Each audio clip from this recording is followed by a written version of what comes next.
జమ్మూ కశ్మీర్ కుల్గాంలో పహల్గాం తరహా ఉగ్ర దాడి తీవ్ర కలకలం రేపింది. ఉగ్రవాదుల దాడిలో ఛత్తీస్గఢ్కు చెందిన 2 వలస కూలీలు చనిపోయారు. మతం అడిగి ఇద్దరిని కాల్చి చంపినట్లు ఆరోపణలు వస్తున్నాయి.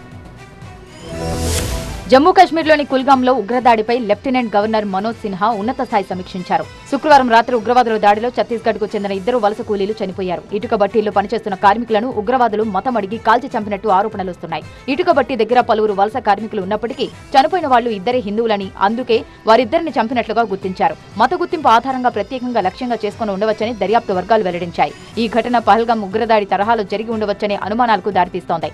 అయితే ఉగ్రవాదులు కార్మికుల గుర్తింపును ఎలా నిర్ధారించారు, దాడికి ముందు ఏం జరిగిందనే అంశాలపై భద్రతా సంస్థలు మరింత లోతుగా దర్యాప్తు చేస్తున్నాయి. ఈ దాడి వెనుక లష్కర్ ఉగ్రవాద సంస్థ హస్తం ఉన్నట్టు అనుమానాలు వ్యక్తమవుతున్నాయి. దక్షిణ కశ్మీర్లో ఉగ్రదాడులు మళ్లీ పెరిగాయి. 10 రోజుల కిందట అనంతనాగ్ పట్టణంలో ఓ పోలీస్ అధికారిని ఉగ్రవాదులు కాల్చి చంపినట్లు ఆరోపణలొచ్చాయి. ఆ ఘటన తర్వాత కుల్గాంలో వలస కార్మికులను లక్ష్యంగా చేసుకుని జరిగిన తాజా దాడితో భద్రతా వ్యవస్థ మరింత అప్రమత్తమైంది. ఈ దాడిలో ఒక స్థానిక ఉగ్రవాది, విదేశీ ఉగ్రవాది ప్రమేయం ఉండవచ్చని ప్రాథమిక దర్యాప్తులో అనుమానిస్తున్నట్లు సమాచారం. దర్యాప్తు అధికారులు మహ్మద్ లతీఫ్ అనే వ్యక్తి పాత్రపై దృష్టి సారించినట్లు నివేదికలు పేర్కొన్నాయి.